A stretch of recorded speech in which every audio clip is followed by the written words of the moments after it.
Praise the Lord. கர்த்தருக்கு மகிமை உண்டாவதாக. இந்த நல்ல காலை வேளையில் கர்த்தருடைய வார்த்தை மூலமாய் உங்கள் யாவரையும் சந்திப்பதிலே நான் மிகுந்த மகிழ்ச்சி அடைகிறேன்.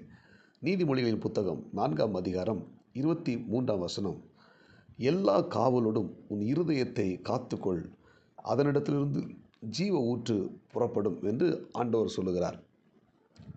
இந்த காலை நேரத்திலே இறைவார்த்தை கேட்கிற தேவனுடைய பிள்ளைகளே, நாம் ஒவ்வொருத்தரும் நம்முடைய இருதயத்தை காத்துக்கொள்ள வேண்டும். ஏனென்றால் வேதம் சொல்லுகிறது, எல்லாவற்றை பார்க்கிலும் இருதயமே திருக்குள்ளதும் மகா கேடுள்ளதுமாக இருக்கிறது என்று எரேமியா தீர்க்கதரிசி புத்தகத்திலே எழுதப்பட்டிருக்கிறது. மனுஷனுடைய இருதயத்திலிருந்து பொல்லாத சிந்தனைகளும், விபச்சாரங்களும், வேசித்தனங்களும், கொலை பாதகங்களும், களவுகளும், பொருளாசைகளும், துஷ்டங்களும், கபடும், காம விகாரமும், வன்கண்ணும், தூஷணமும், பெருமையும், மதியேடும் புறப்பட்டு வரும் என்று இயேசு கிறிஸ்து கூறியுள்ளார். இருதயத்தின் இந்த பொல்லாத தன்மையை அறிந்த தாவீது, என் இருதயத்தின் தியானம் உமது சமூகத்தில் பிரீதியாக இருப்பதாக என்று சொல்லி ஜெபித்தார். ஆமென். எனவே நம்முடைய இருதயத்திலிருந்து பொல்லாத சிந்தனைகள் புறப்பட்டு வராமல் நம்முடைய இருதயத்திலிருந்து ஜீவ ஊற்று புறப்பட்டு வர வேண்டும். ஹல்லேலூயா. நம்முடைய இருதயம் எப்படி இருக்கிறது? திருக்குள்ளதாக இருக்கிறதா, இல்லை கேடு உள்ளதாக இருக்கிறதா என்பதை நாம் இன்றைக்கி ஆராய்ந்து பார்த்து நம்முடைய இருதயத்தை ஆண்டவற்றை சொல்லி நம்முடைய இருதயத்தை சுத்தம் பண்ண வேண்டும். ஹல்லேலூயா. நீங்கள் மத்தேயு எழுதின சுவிசேஷம் 5ஆம் அதிகாரத்தை வாசித்து பார்த்தீங்கன்னா, இருதயத்தில் சுத்தமுள்ளவர்கள் பாக்கியவான்கள், அவர்கள் தேவனை தரிசிப்பார்கள். அப்போது நம்ம ஒவ்வொருத்தரும் நம்முடைய இருதயத்தை சுத்தமாக வைத்துக்கொள்ள வேண்டும். இந்த இருதயத்துக்குள்ளே பொல்லாத காரியங்களை புறப்பட்டு வந்து விடக்கூடாது. அசுத்தமானது புறப்பட்டு வரக்கூடாது. ஜீவ ஊற்று நம்முடைய இருதயத்திலிருந்து புறப்பட்டு வர வேண்டும். ஆதியாகமத்தின் புத்தகம் 6ஆம் அதிகாரத்தை வாசித்து பார்த்தீங்கன்னா, அந்த 6ஆம் அதிகாரத்தில் ஆண்டவர் ரொம்ப துக்கப்படுகிறார். 5ஆம் வசனம் வாசிக்கிறேன். மனுஷனுடைய அக்கிரமம் பூமியில் பெருகினது என்றும் அவன் இருதயத்தின் நினைவுகள் தோற்றமெல்லாம் நித்தமும் பொல்லாததே என்று கர்த்தர் கண்டு தாம் பூமியிலே மனுஷனை உண்டாக்குவதற்காக மனஸ்தாபப்பட்டார். அது அவர் இருதயத்துக்கு விசனமாக இருந்தது என்று சொல்லி முழு உலகத்தையும் அழிப்பதற்கு தேவன் சித்தம் கொண்டார். அப்போ மனிதனுடைய இருதயத்தில் எண்ணங்கள் எல்லாம் பொல்லாதது என்று கண்டு ஆண்டவர் என்ன செய்கிறார்? முழு உலகத்தையும் அழிப்பதற்கு சித்தம் கொள்ளும் பொழுது அங்கே ஒருவன், நோவா என்கிற ஒரு மனிதன், தன்னுடைய இருதயத்தில் சுத்தமாய் வாழ்ந்து கொண்டிருக்கிறான். அல்லேலூயா. அந்த இருதயத்தில் சுத்தமாய் அவன் மட்டுமல்ல, அவன் மனைவி, அவனுடைய பிள்ளைகள், மருமக்கமார்கள், இவங்க எல்லாம் அந்த உலகத்தில், அந்த நாட்கள் வாழ்ந்த உலகத்தில் ஜனங்கள் பொல்லாத ஜனங்கள் தேவனுக்கு விரோதமாக எழும்புகிற ஜனங்கள், பயங்கரமான பாவம் செய்கிற மக்கள் மத்தியில் அந்த ஒரு குடும்பம் மட்டும் இருதயத்தில் சுத்தமுள்ளவர்களாய் காணப்பட்டார்கள். தேவன் அந்த குடும்பத்தை பாதுகாத்தார்.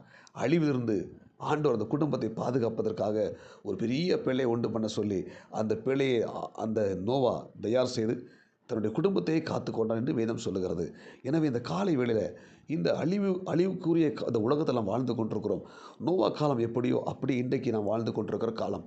இன்றைக்கி பார்த்தீங்கன்னா, மனிதர்கள் பொல்லாத பாவங்கள், பொல்லாத காரியங்கள், பொல்லாத இச்சையான காரியங்கள் செய்து இன்றைக்கி உலகத்தில் வித்தியாசம் வாழ்ந்து கொண்டிருக்கிற இந்த காலகட்டத்தில் நீங்களும் நானும் இருதயத்தில் சுத்தமுள்ளவர்களை காணப்பட தேவன் நமக்கு கிருபை தருவாராக. அதனால தான் புதிய ஏற்பாட்டில் இயேசு கிறிஸ்து, இருதயத்தில் சுத்தமுள்ளவர்கள் பாக்கியவான்கள், அவர்கள் தேவனை தரிசிப்பார்கள். எனவே நாம் ஒவ்வொருத்தரும் நம்முடைய இருதயத்தை பரிசுத்தமாக காத்துக்கொள்ள வேண்டும்.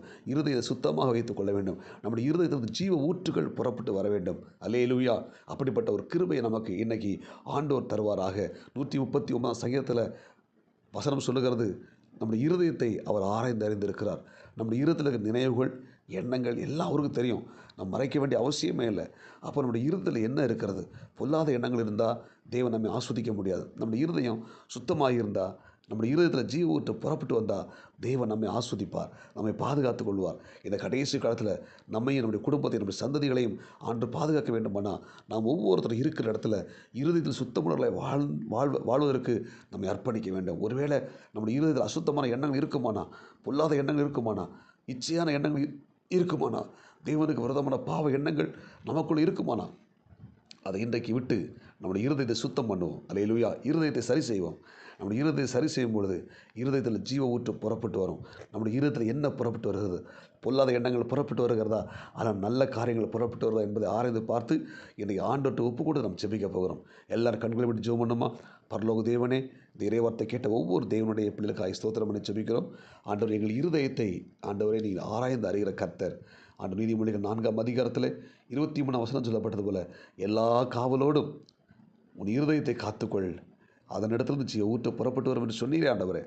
வேறு வார்த்தை கேட்ட எல்லா தேவனுடைய பிள்ளைகளை கர்த்தர் ஆஸ்வதிங்க. இந்த நாளுக்குரிய கிருபை கொடுங்க. இயேசுவின் நாமத்தில் ஜெபிக்கிறோம் நல்ல பிதாவே. ஆமென். God bless you. உங்கள் யாவரையும் கர்த்தர் ஆசீர்வதிப்பாராக. இந்த நாள் கர்த்தர் உண்டு பண்ணின நாள். இதிலே மகிழ்ந்து கடவோம். ஆமென்.